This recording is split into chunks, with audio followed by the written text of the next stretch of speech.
She works at the Smilow Cancer Hospital, and she's a coordinator for the hospital's creative art volunteers and musicians. She's also a member of the Auxiliary Art Committee at Yale New Haven Hospital and assists with selection and display organizations of visual art in the hospital. How many of you have visited Yale at one point or another? Everybody.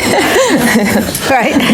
And the artwork is phenomenal that's on display, and sometimes they change, you know, their venue, but most of the time, you know, it's just amazing. And I've seen Fernanda's work. She explained everything to me, and I don't want to go into all that because I'm going to leave that up to you. Sure. Okay? So I'm going to give the floor to you, Fernanda. And this is our member and our guests. So let's give a nice, before we begin, if anybody has their cell phone, please put it on vibrate or shut it off completely as a courtesy to our guests. Thank you. And if it's important, you can leave the room and talk.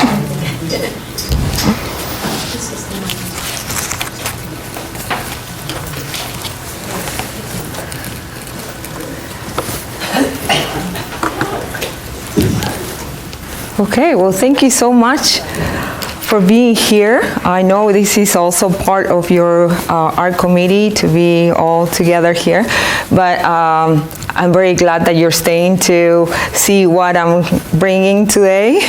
And just to begin, what Dale said about me is that's pretty much my life story, a little bit of my life story. I can tell you a little bit more about that. I was born in Argentina. I came here many years ago, about 25 years ago, and my art background started a long time ago. I think that ever since I can remember, I was drawing and painting, and that was one of my biggest passions, actually. All I wanted to be is an artist, I remember, you know. My father is a painter. He's an artist from Argentina, and he always painted in front of me. He had a studio in our home. We had this big old home, and a lot of relatives all living together there, and as generations passed, right, we kept living there, and I was a little girl, and I would go to my father's painting studio, and I would just spend hours with him just looking at what he was doing. And the kind of painting he does is actually, he does a lot of beautiful old homes. He loves to paint all those like old neighborhoods from Buenos Aires. That's where we were from.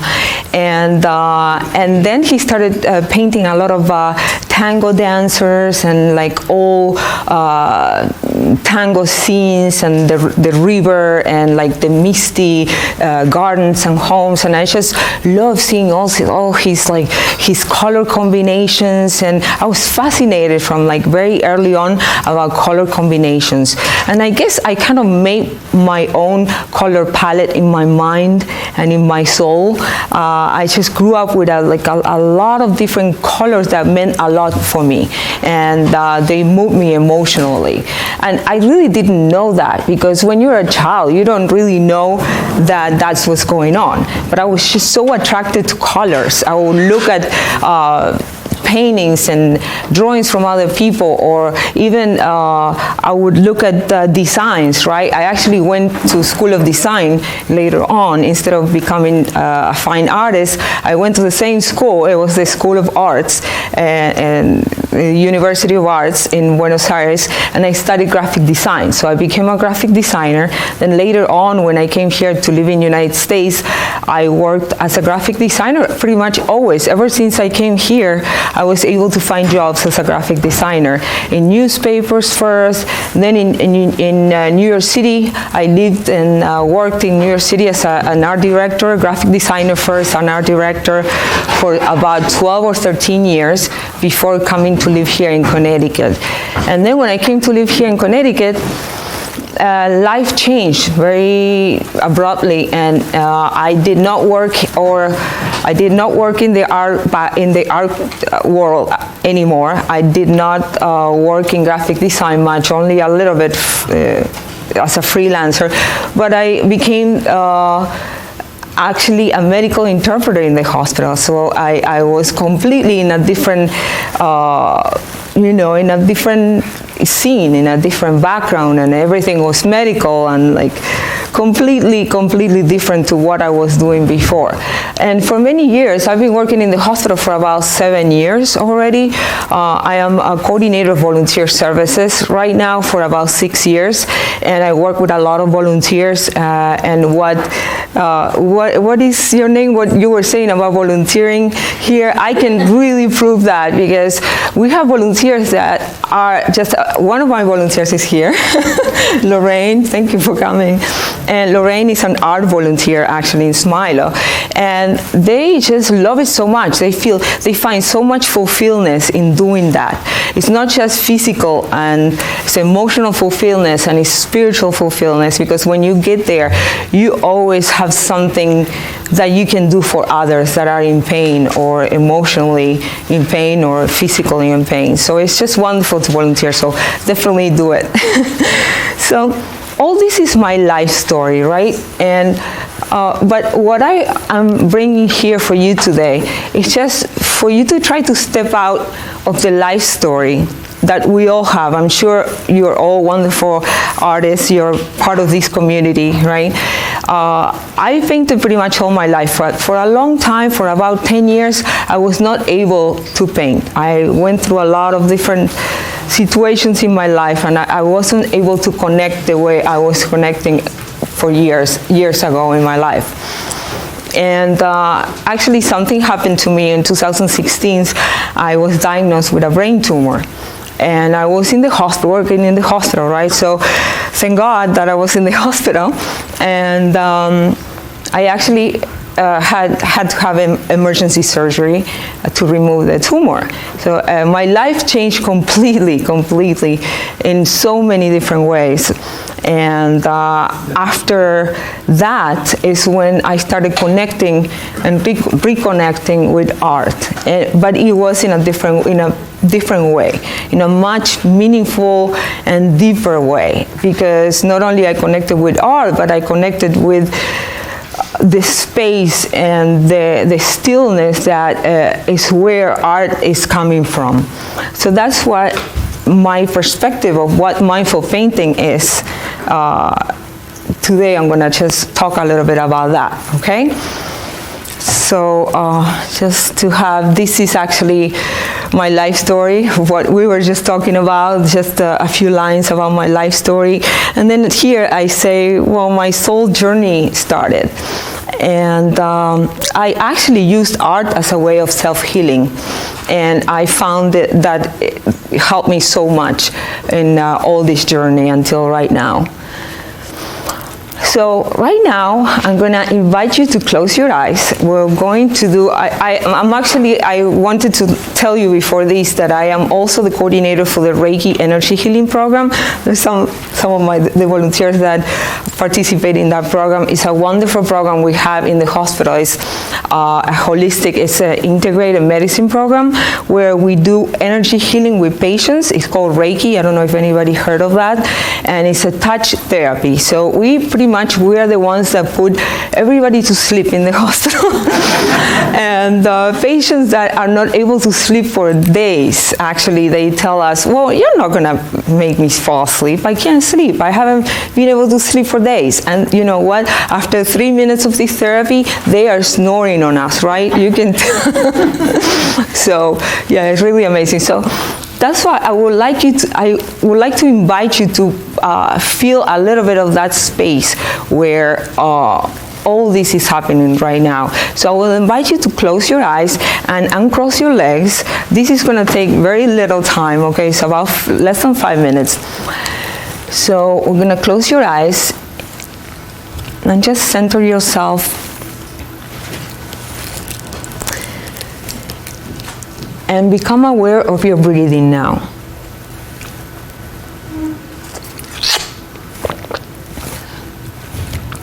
And notice just how the air flows. Don't force anything. Just become aware of how the air passes through your nostrils. And it's cool at the beginning, and then it's warm when it comes out of your nostrils, and keep noticing that.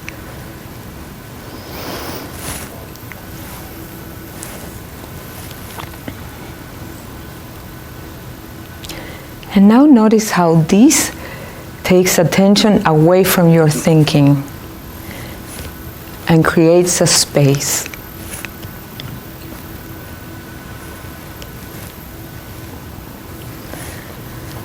And now I invite you to sense your aliveness.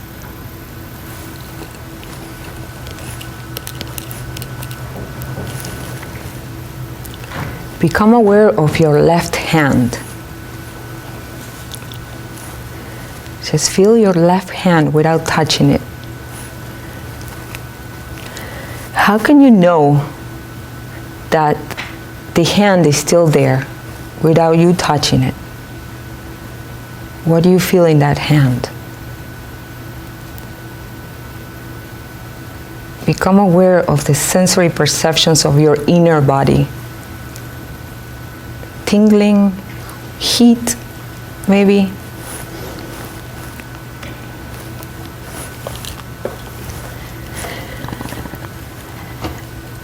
And now I would like you to open your eyes and just look around the room. And just be simply aware of your surroundings. And look at everything with the mind of not even having been here ever. Like with a fresh mind, a fresh set of eyes. What do you see? People are sitting around you. Become aware of the place where you're sitting, the space, right? The silence in this room is something, is really alive. So the essence of every room is in the space. That's one of the most important parts of it. So I would like for us to tune into this stillness in the room and just listen for it. Listen for a moment. Just listen to the stillness in the room. There's background noises, but behind the background noises, there's stillness and there's silence.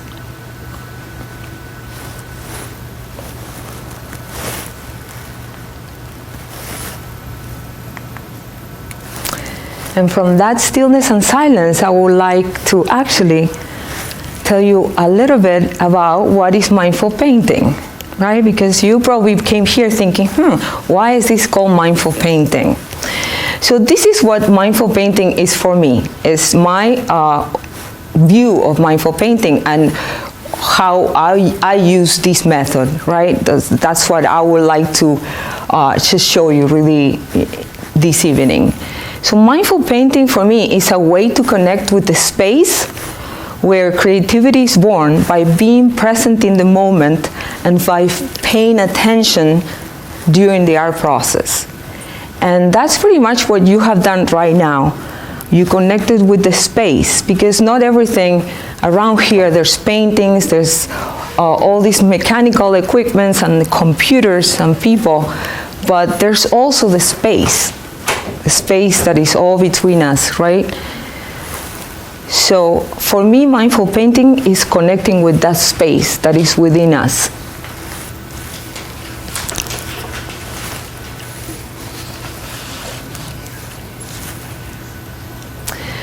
And also art is a natural way to stay present. So when I say present is when I'm talking about this moment right here, right now. Most people live for the future, right? We live either in the past or in the future. We think of our life and our life events, our life circumstances as our past, and a lot of times we regret our past. We think, why didn't I do this or that? Why didn't I change something from the past, right? And many times people think of the future all the time, and just our mind goes on and on and on, thinking, how can we get better in the future, having hope that things will change. But what about the present moment, right? Every moment, everything we do starts in the present moment. So art is actually a natural way to stay present and to bring us to that moment. Because remember when you were kids and you were so involved in the art world that nothing else mattered and everything fell away and your bedroom just disappeared and there was nothing else important. Your mom, your dad will call you and you're like, oh, wait a minute, and you keep drawing and painting and there's nothing else that matters, right? You're in a zone. Well, that's what art does naturally. So I started to create my own sacred space through painting after I had this surgery and my tumor was gone and I kind of had to rebuild my life, and it wasn't that easy. It was I went through many, many difficult moments where I had so much emotional pain in many ways, and I would regret the past and think of the future, and there was so much uncertainty in my life, and I will have fears, right? Emotional pain, and art helped me so much to connect with myself and connect with my emotions and my feelings and actually use it as a therapy. Because sometimes you connect with your feelings and emotions and you can totally put yourself down, right? But in this, through art, you can actually heal yourself, because it takes away from the involuntary thinking that happens constantly when we live in our minds. When we live in our minds, we're constantly thinking and thinking, and we cannot stop thinking. We're driving the car, and instead of looking at the trees outside, or concentrated in the driving, we are constantly thinking about the future and what are we gonna do when we get to that place. So I started to create my own sacred space through painting, where I was present in the moment with the colors, the brush strokes, the scent of the paint. My feelings will come out and I will be present and aware of those feelings. Sometimes those feelings were not that pretty, they were not great feelings, but I will put them into the painting and something will come up, right? So it was almost like a game of playing with feelings and emotions and colors. So creating a sacred space. So I found actually this quote. So your sacred space is where you can find yourself over and over again.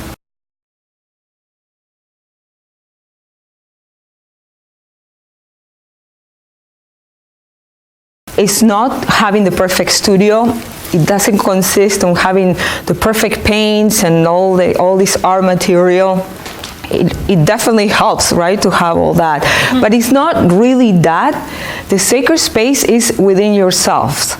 It's a place where you can go back and find yourself over and over again and feel comfortable with that.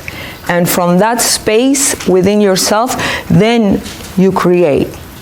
So that's what I started finding, and it really, really helped me. And so I just have a few quotes here that I came up. You don't need any previous training to meditate through art. What we have done here is just for you to connect a little bit with the space, right? Because after all the talking business and things like that, I just wanted you to just kind of like come to the present moment. Right here, we have this space, all these people here, and there's this silence behind, right? There's this silence behind, and that's the space. So, and you don't need to go into meditation to create art mindfully. You don't really go and do meditation. You don't need that. All you need is just to feel yourself, to feel your aliveness, and bring that into your painting. And art and mindfulness are naturally connected. And I don't really have to say mindfulness. I call this presentation mindfulness. I don't know if any of you are familiar with the term, but to me, sometimes mindfulness, it could also imply that your mind is full of thoughts, and this is totally the opposite. It's all about uncluttering the mind so we can actually connect with our feelings, our emotions, and that part of ourselves that is the observer behind everything else, behind the objects and, behind the things, the tangible things. And whether you're painting something tangible or an abstract or seeing your emotions coming up in an empty canvas, they are all acts of mindfulness, because you are immersing yourself completely in your artwork. So when you immerse yourself in a creative project, that allows us to disconnect from the stream of involuntary thoughts. And when you are constantly involved in thoughts, you cannot be in the moment. You could be with your family, right? Or with your daughter and your son and your loved ones. And if you're constantly thinking, sometimes the mind just bombards you with thoughts. And that's okay. I mean, we all think, right? And the mind is perfectly fine. But when those thoughts create emotional pain, then that's not that great. And that's when sometimes you cannot disconnect. So if you approach art from that mindset and that perspective, then it might work, but it's not. You're not approaching it from your inner self, from that space where you can find yourself over and over again. But so when you immerse in the creative projects, and minutes blend into hours, and there's hardly no thoughts apart from what's happening in the moment. You may have thoughts about what are you going to do with your paint or with the end result of the paint, but those other thoughts that bother you, like for example, what I'm going to make for dinner, and I don't know, I don't have enough money, and this and that, all that is gone because you're completely immersed in the art project. When I did that, after my surgery, I actually was able to disconnect from all these emotional thoughts and pains and physical pain that I was having, and it will be gone. I was just like, all my symptoms will be reduced, actually, and I will feel so much better. So now I just wanted to show you this, because as I paint, I discover all these different methods that I use, that they're part of the mindful painting, what I call mindful painting. So I use, for example, emotional colors. I use healing colors, color combinations, flow painting, meditative inner visions, and intuitive painting. And these are actually organic. I mean, I come up with something new all the time. So let's say I start painting something, and then the next painting will be a combination of the method that I used in the previous painting, and then I come up with a new method of working this out, right? So now I'm gonna go into details in regards to what each one is for me. And I'll show you my paintings, and I'll show you examples of how I use these emotional colors, for example. So emotional colors, for me, are colors that depict emotional states. They represent feelings and moods, and they are colors that may be part of a composition, but yet not necessarily present in the physical world. And they're colors that don't need to represent reality, right?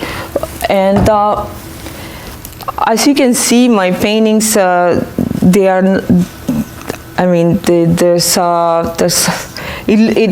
look like there's a lot of emotional aspects in them.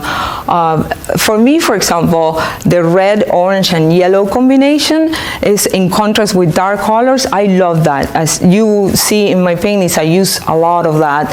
And for me, this is what this means for me. For anybody else, it will be different. I was just talking with Barbara, and she was telling me that she's not connected too much with blues, and it gives her like a certain emotionality to the blue. She feels emotional in a complete different way than me.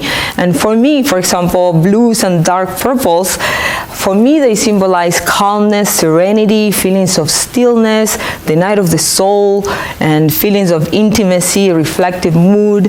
And the red, orange, yellow combinations, for me are new passion for life and creativity being born from the night of the soul, and need for expression and creative ignition. So all that is, I connect with those colors in that way, and that's what they symbolize for me. But for you, it might be something totally different.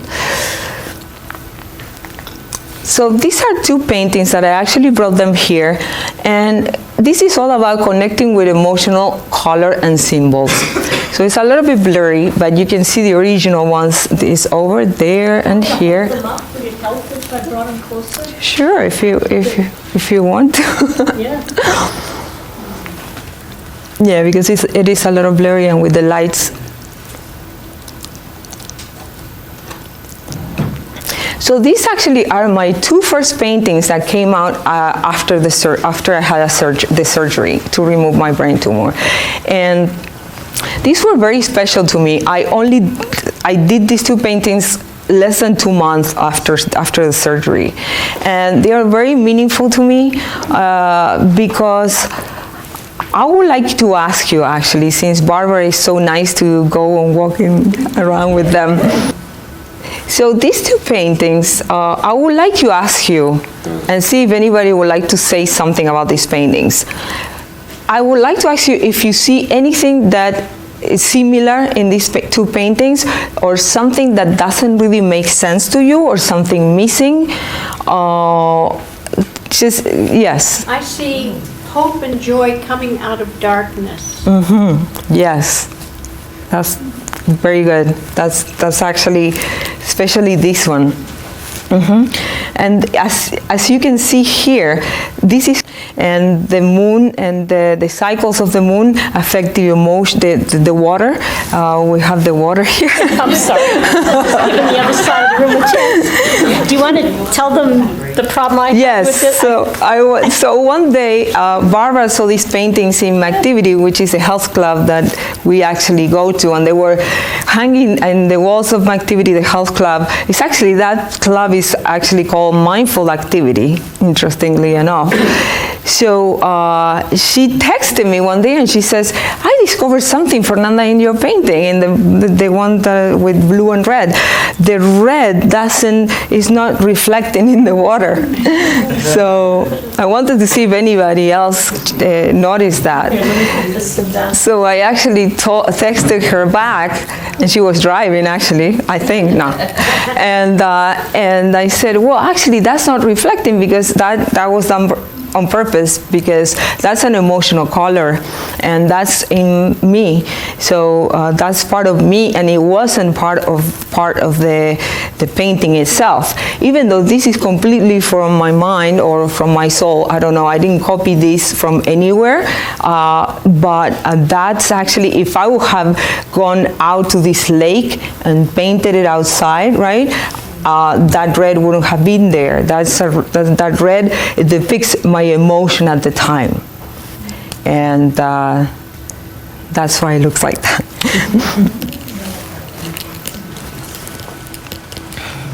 So I keep forgetting that I have a clicker. So this one, so connecting with emotional color and symbols. So my daughter's here. She looks very different now. This is only like 2.5 years ago, but kids grow so fast. She's 11 now, and she looks so little here. And this is me in 2016. And so, again, I didn't bring these two paintings, but I can explain you, because the details are not very good in here. So she is depicted as a little elf, and she has the elf ears, and she used to be a lot into, we used to read these books about the fairies every night, and so I made a halo around her, and she has that hot pink dress, and that's actually very symbolic for her, because she has a bubbly personality, and she's so extroverted, and to me, I connect with that hot pink, right, to being like, oh, she's like this emotional child, that she's like bubbly and talks with everybody, and that's her personality. And there's actually some symbols. I think there's a clicker here. So there's some dragons actually, and she was into reading all these books about dragons and movies, so there's like all these different symbols in here. So I copied this from a picture, but just for her. Everything else, the background, is all part of my imagination, and I use a symbolic background. And also, again, the moon is in a lot of my paintings, and it reflects, her emotions too. And in this case, in my painting, I actually use, this was from a picture that was taken 2016 in New Year's Eve. My dad, my parents live in New Jersey now. They came to live here from Argentina.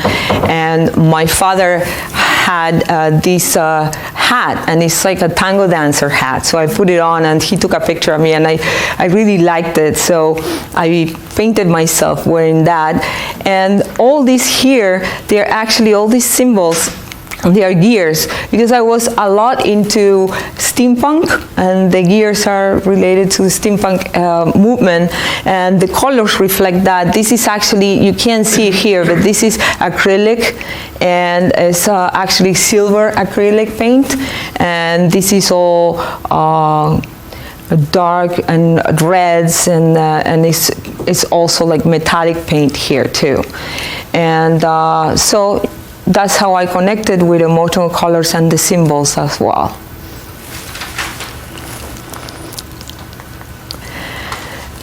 These ones are the next in the list, right? They were healing colors and analogous colors. So this is actually one of my newest paintings. I painted these, I painted this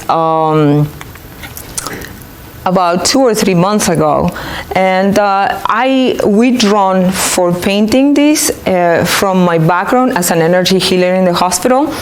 When we do Reiki, for example, we actually use a lot of the colors from what, I don't know if anybody knows anything about this, but there's an energy system in the body, in the human body. They're called the chakras in the Eastern philosophies, or energy wheels, and they're all lined up in the spine all the way from the base to the crown chakra, is called.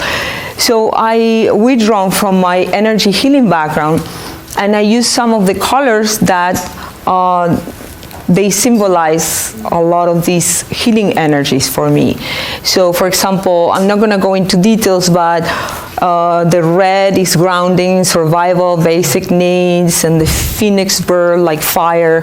Orange, creativity, sensuality. The yellow is uplifting and is inner power and it's energizing. The green is the heart center and is connected to those energies from the heart. And we use it for as a healing light. A lot of times when we do energy healing in the hospital, we visualize that green healing light in the person that we're doing this with. And the womb of nature. The blue is in energy healing related to communication, is actually in the area of the throat and is connected to communication and self-expression and during transitional life events. And the purple indigo is the vision and wisdom up here. There's a little bit of indigo and blue, and the white, purple, and light yellow is bliss and spiritual connection all the way at the top. You can see it better here. And these are analogous colors too, because they are one after the other one in the color wheel, and they represent color balance and harmony, right?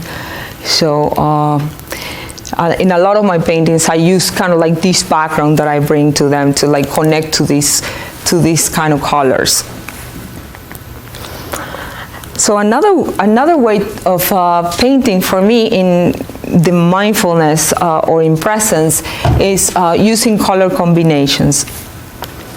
So ever since I was a child, as I was saying before, I started connecting with colors and how colors made me feel.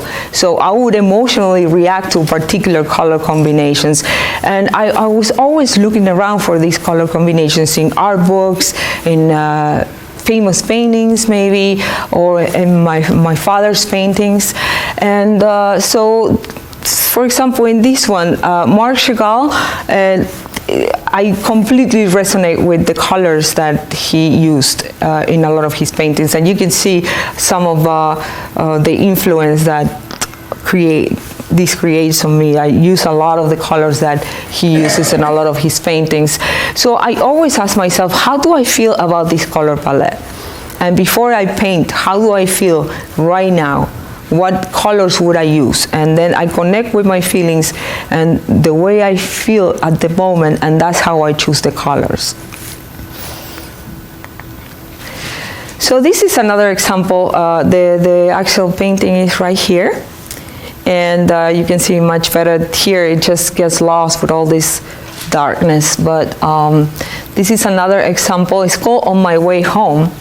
And it's another example of color combinations, emotional colors, and flow painting. So actually, as you can see how it builds, right? So this has a lot of different ways of, combining all this.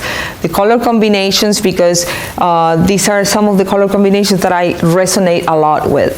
The dark reds and oranges and yellows together in contrast with the dark green and blacks. There are emotional colors also. When I painted these, I actually had no idea what I was gonna do. So that's why I call it flow painting.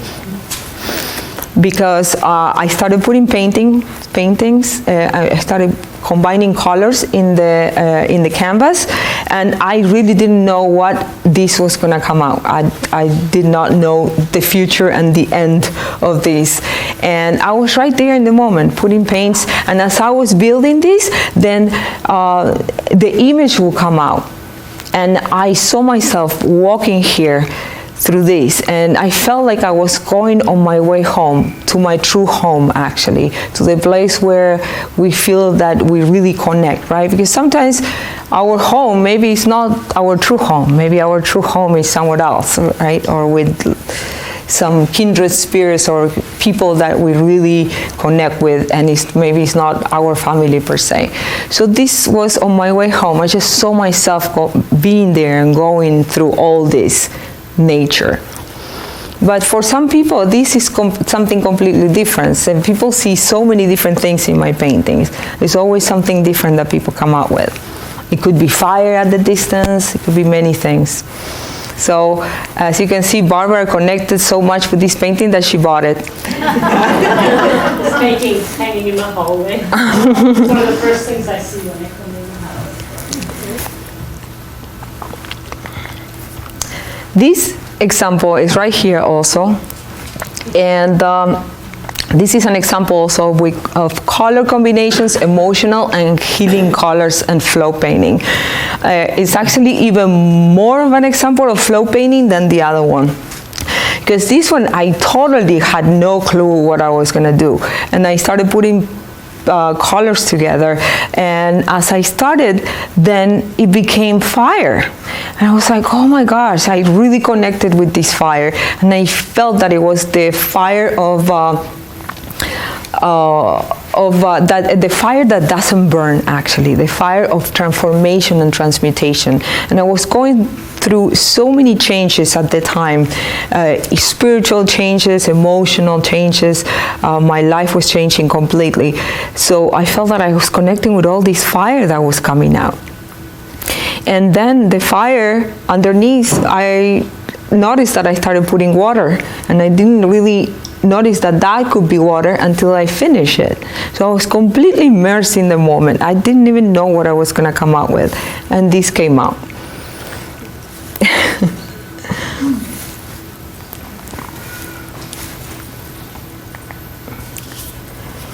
So this one, I put it here because it's also a combination of flow painting, color combinations, and emotional colors again.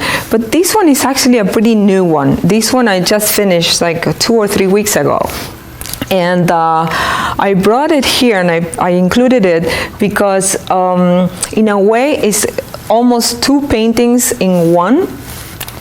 the top part, I connected with color combinations similar to the one that Barbara's painting. And I have all those colors up there, right, that they are very emotional. And it almost looks like it's chaotic. It could be fire, right, or like or California, the forest fire, or something like that. And then all of a sudden, it changes to a peaceful place, and this is stillness. And this section here actually are dandelions, and they are very ethereal, and they actually symbolize stillness. So I call this painting From Chaos to Stillness, to that place where sometimes to get to a peaceful place in your life, you have to go through a lot of chaos. Otherwise, you cannot get to that peaceful place. Or maybe you don't recognize that peaceful place until you go through a lot. Right? So that's pretty much it, going through a lot of chaos and a lot of difficult situations to finally get to that point where there's the stillness. And those dandelions are actually showing us the impermanence of life, because one minute they're here, then the next minute you blow them and they're gone, and that's it. So it's impermanence, it's the chaos and then the stillness and impermanence. And this one is actually one of my favorite paintings. Actually, it's very meaningful. It's right here. Oh, thank you. So, thank you, Carlina. So this one is Meditative Inner Visions and Healing Colors.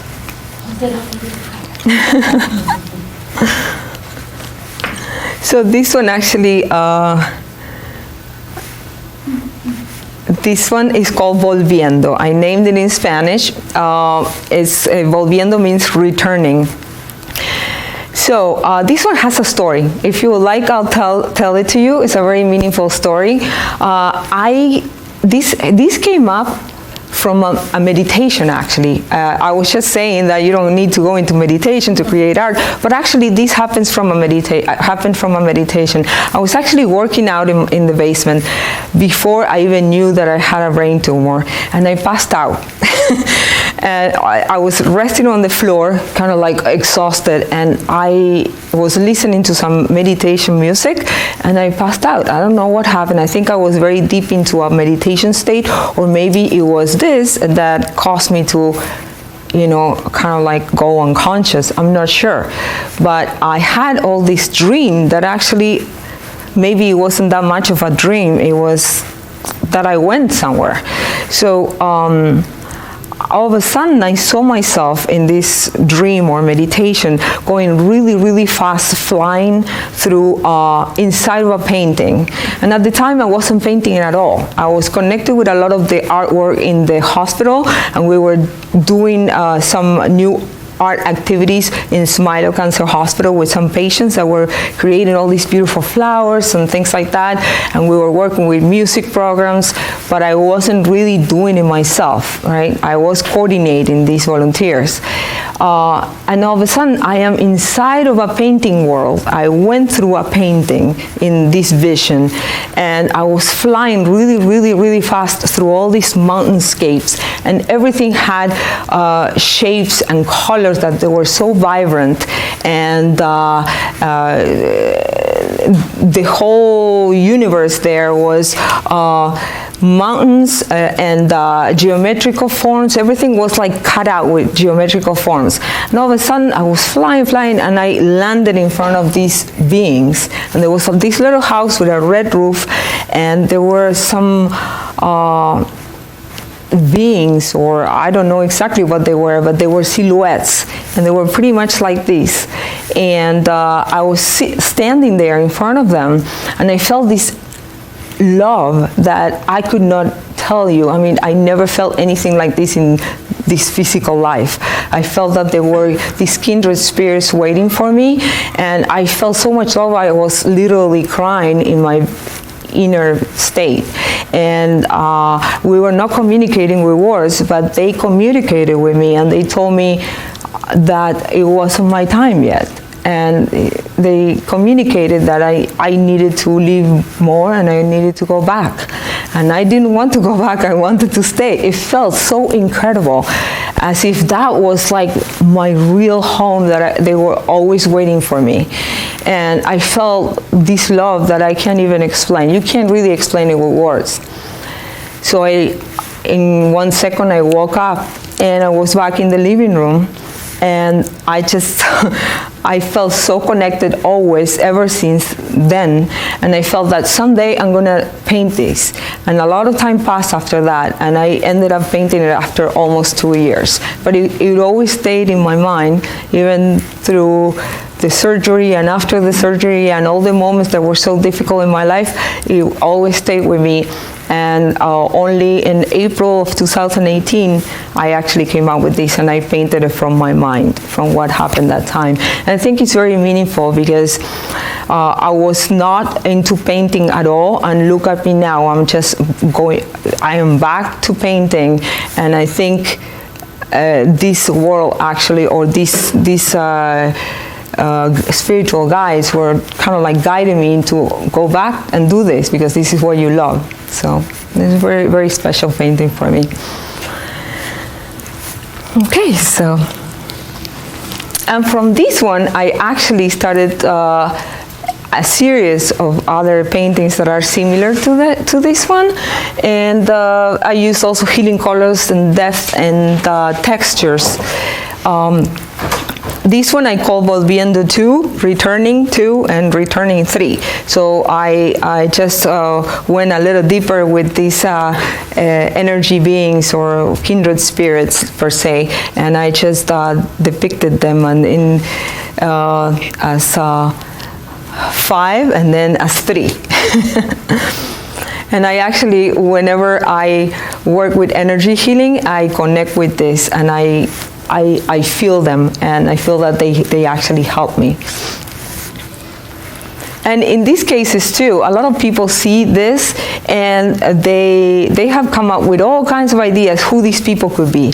You know, from being maybe some relatives that they saw a long time ago in Europe, to another person told me that they look like the spirit guides that he connected with. You know, like everybody comes with something different.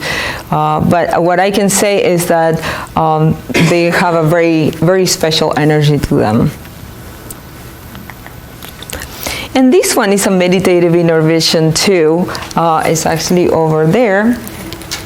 And it's called Cliffs at Sea, and it's not a physical, anywhere physical. I mean, it could be the coast of Spain, but it just came from my mind too.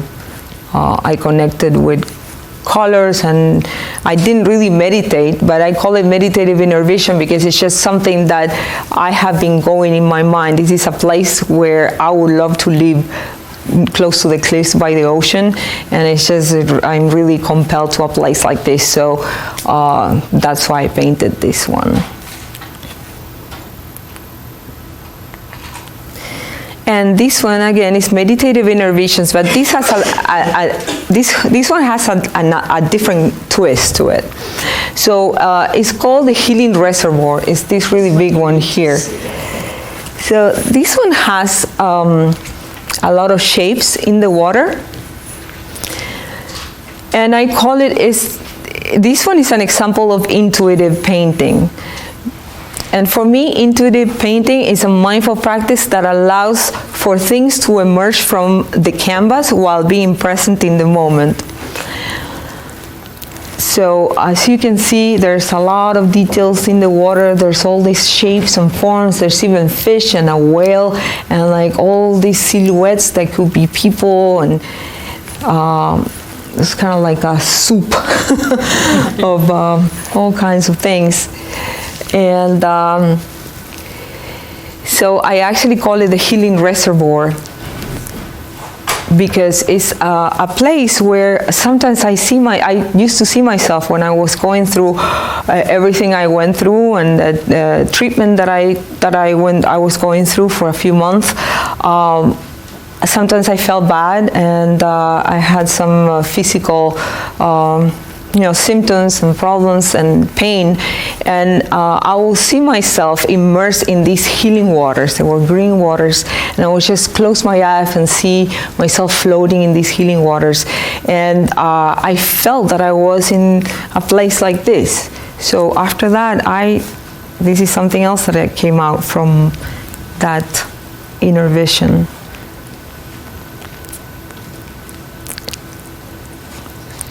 It's a healing place.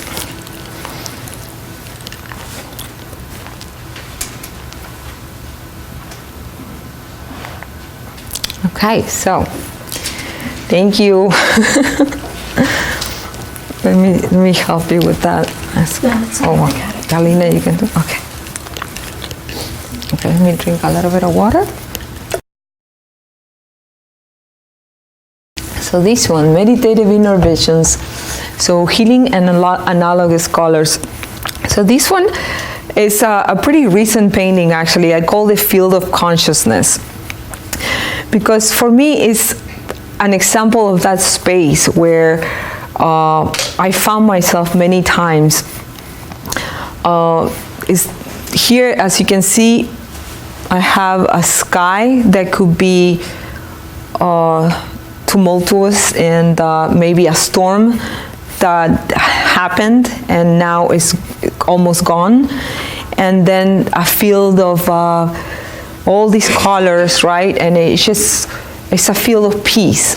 So it's like going from a storm to a peaceful place, and that's how I felt about it. And I used all these healing colors for me, the orange and the yellow, just connecting with that energy that comes from the yellow. For me, it's a color that brings up a lot of energy. It's connected to the center of the power of the human body, right here in the solar plexus, and that color is yellow, so that's why I call it healing colors. And the orange is connected to the creativity for me too. So these are ways for me to connect with these colors, and they make sense to me. For you, it might be something completely different, but that's the way I connect with the colors. And from this one, I actually I created this other one. It kind of has a twist, and it's a little bit different, but it's more realistic in a way. And I actually use oils in this one. In most of my paintings, I have been painting with acrylics, most of the time, but this one is an oil. And it uses the analogous colors, being closer together in the color wheel, and they give a sense of balance and natural harmony. And I call it the storm before the stillness. Again, sometimes you have to go through all these storms and the night of the soul to get to a place of stillness and peace.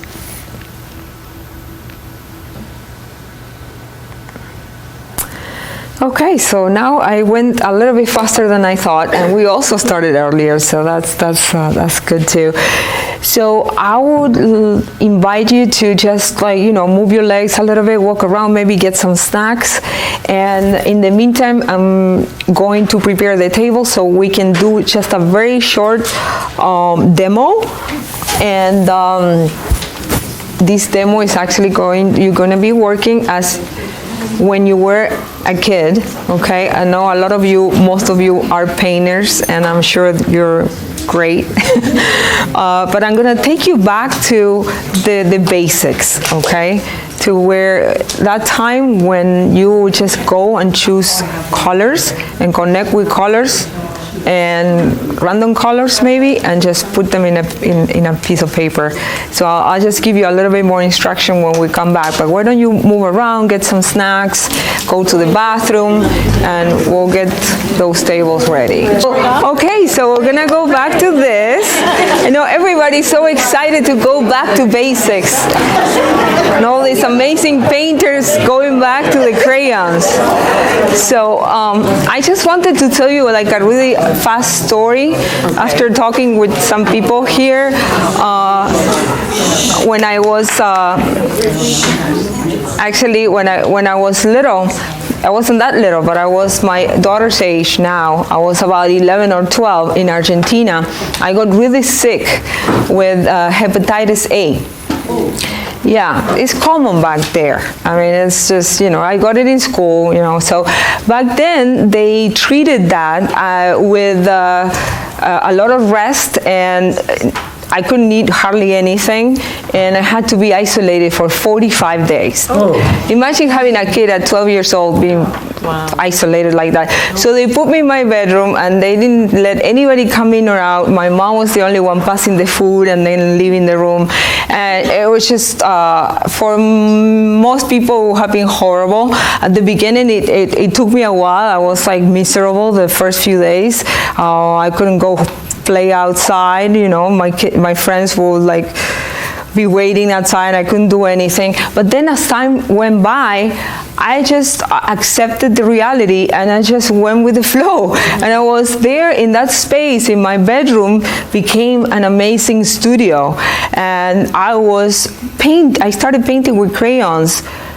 Every day, every hour, I painted and painted and painted, and I drew and I painted, and all my walls were covered up with paintings, and I would just go with Scotch tape and hang all the paintings and stuff, and that was my only entertainment other than just doing some homework that people would pass underneath the door.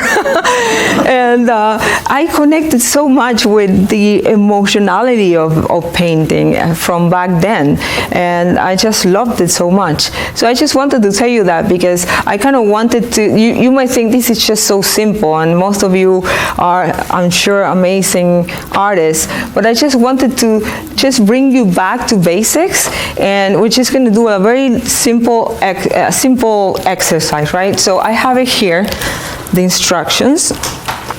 Hold on. So color combinations, right? So emotional colors, and how do these colors make you feel? So you have just random colors on the tables. Just don't even think about it. Don't be picking colors because, oh, I like red and green and I can combine these three colors. No, don't even think of much of like, what would you pick? Just go with the flow and pick whatever you feel in the moment. What makes you, what gives you an emotional response to a color, and just grab the colors and put them in the page, and just combine colors on paper that resonate and flow into you at this very moment, okay? And just, the way you feel right now, and just grab some colors and just put them together in any combination you want. You don't need to think of doing something that makes sense. You don't need to think of the end result. Just stay right here in the moment.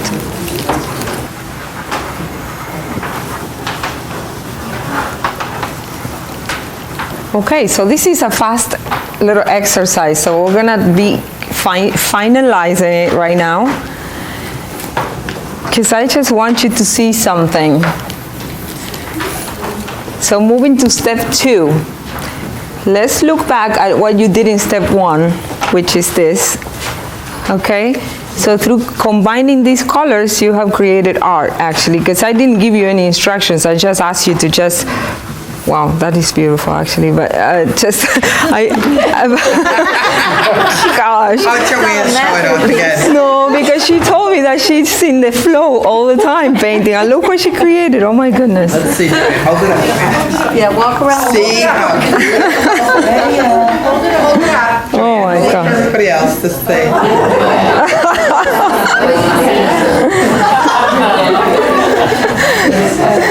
So I I know this sounds basic, but it's basically I wanted you to just go with the flow and do some flow painting without even thinking of what you were going to do, and just connect with the moment, okay?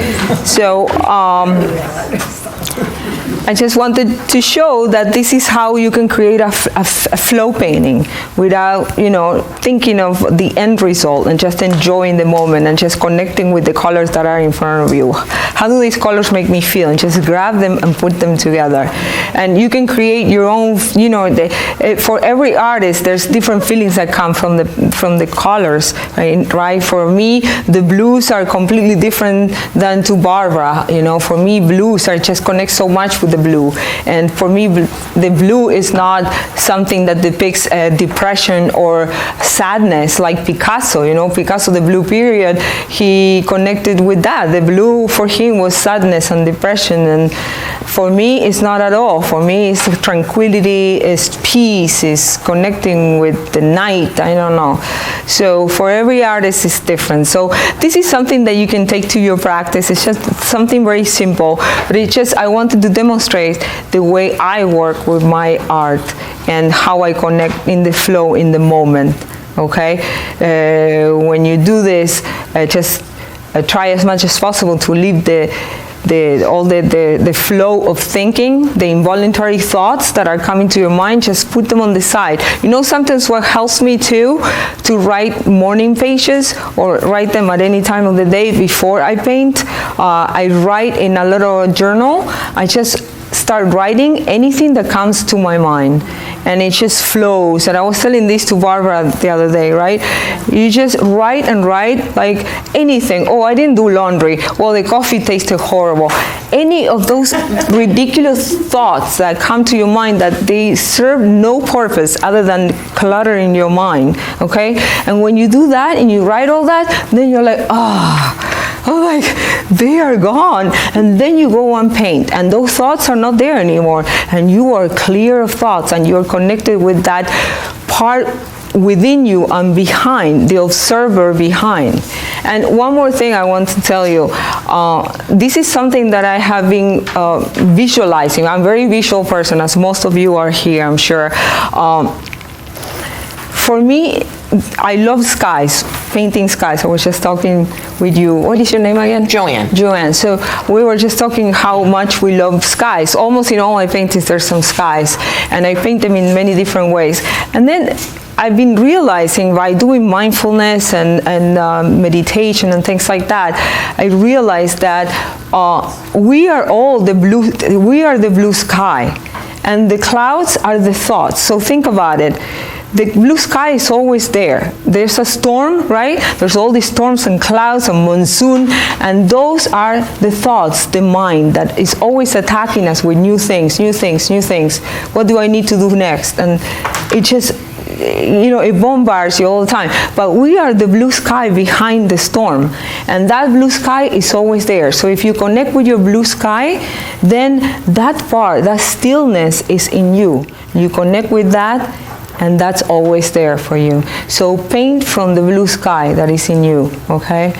I'm not saying the storm is wonderful, but sometimes you have to go through the storm to get to that place behind that is the blue sky. So connect from that state, the blue sky, all right? I just want to let you know that.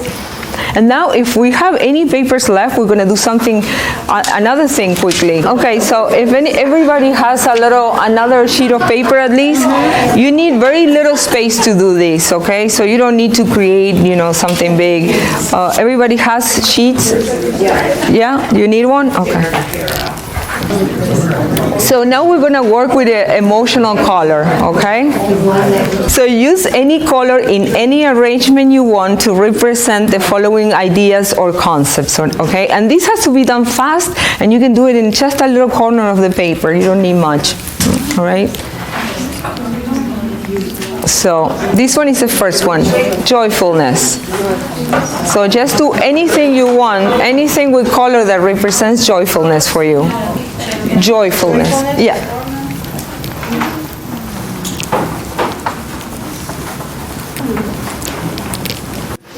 I did too. In just one corner, you said? Oh, anywhere. If you have another paper, you can use it, but I just don't have it all. Oh, okay. No, they're fine. We're Okay. we're still thinking quilt. It's just that there's going to be 4 of these emotions, so I just wanted you to leave. And you can paint on the other side, too. It doesn't matter. Okay, I made one tiny joyful. What do you think? You were able to connect with some colors like right there? Did you have to think about it, or did you feel? Did you connect with the feeling? Yeah, a little bit? Okay, great. Okay, there's another word coming. Curiosity. How would you depict curiosity in the page? If you want to write something, that's fine too. Do whatever you want.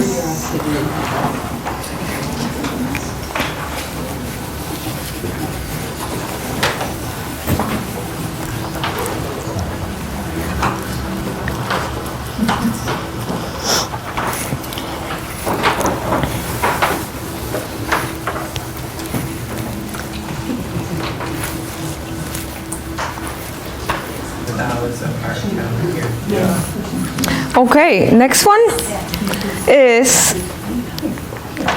frustration. So I know it's just, but you know, this is art therapy, and sometimes when you go through frustration, it's good to get it out, right? So if you put it in painting or in drawing, actually you're working with that emotion. Frustration. First kiss. Curiosity. First kiss. What was this one? Joyfulness. Yeah, right. This is fun. Hey, thank you everybody for going along with this. I just wanted for you to like just have a little demo of the way I approach painting and what mindful painting is for me, which is pretty much this. It's mindful. You're paying attention to how you feel right here, right now, in the moment, being present with your artwork.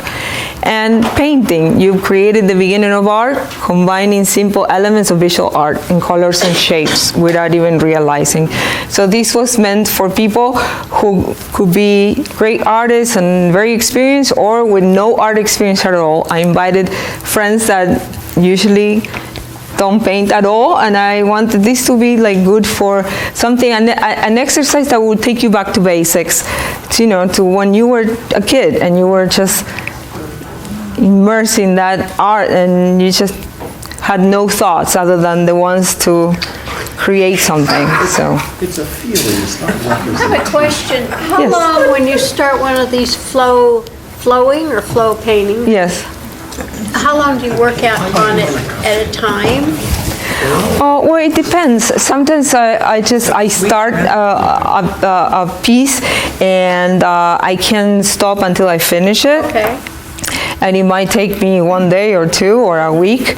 And sometimes, you know, I start and then I take a break and then I go back and I change a lot of things. So basically the main flow painting will come out and then I keep adding some Okay. 'Cause some sometimes details. one day the feelings will be totally different than like the next. It's true, it's true. Usually I don't leave it halfway. I just pretty much put together the skeleton of the painting and then I go back for details. For example, in this one here, I started with the top part and I finished this and then I left all these undone and then the next day I went back and I connected with the stillness and the peacefulness that I was feeling at the moment. I was like, oh, I don't feel like this anymore. This is gonna go down to a complete different state, emotional state at the moment. So I ended up in a different ways. So, yeah. Does answer the question? Or? Yes, thank you. Fernanda, I really have to thank you. Did everybody enjoy this? No, thank you. Thank you. Thank you for inviting me. It was wonderful. Well, I'm just thinking, and maybe we can have Fernanda back again, and instead of doing, well, you did the presentation, and everybody, enjoy it, it was wonderful, but maybe let's do some art. Oh yeah, that would be great, a workshop. And we can actually do flow painting without knowing what's going to happen at the end. How does that sound? Okay, now don't say that, because when we had our last guest artist, now everybody sign up for that workshop. I want to see everybody's name down in Arts Place. Wonderful. That would be great. Yes, I would love it. Now that you've got the drift of your feelings, right? I mean, really, bringing out I love it. Yeah, and I hope you can put it in practice in your own practice, and just connect a little bit more deeply with that blue sky. And how do you feel about it? How do you feel in the moment with it? And I would say, if I have to say something, don't put so much emphasis on the end result of your painting, because I talk with a lot of people lately that have been telling me, well, sometimes I just get so nervous and frustrated because I'm thinking, I start painting something and I'm halfway and I feel like it's not going to be worth it, and it's just, the end is not going to be good enough, and it's just not going to be good enough, and then you break it and throw it, and don't concentrate so much in the end result, because it's just, as with mindfulness, as with everything else in your life, if you concentrate in the past, or if you're living for the future, then the present moment you skip it, because the present moment is just a means to an end. And if it's a means to an end, that means that you take away the importance of the moment. And if your moments are not good, then your future is never going to be good, because your future never comes. The future is the moment. It's the present is the future. Okay, there's no better future if you don't make your moment better. That's all it counts. If you don't enjoy this moment right now, your future is not going to be much better than this. So just enjoy the moment. That's all we have, is the moment. I always tell that to the patients in the hospital. Even when I do Reiki with some patients, I talk to them and I do a little mindful meditation, and I tell them, this is right now. This is all you have. Even if somebody, a doctor could tell you, well, you're going to pass away in 3 months. That's all you have right now. And that doesn't mean anything, because that's not set in stone. So, stay focused in the now and connect with the blue sky that is always with you, I would say. Thank you, Fernanda. You're welcome. Thank you very much.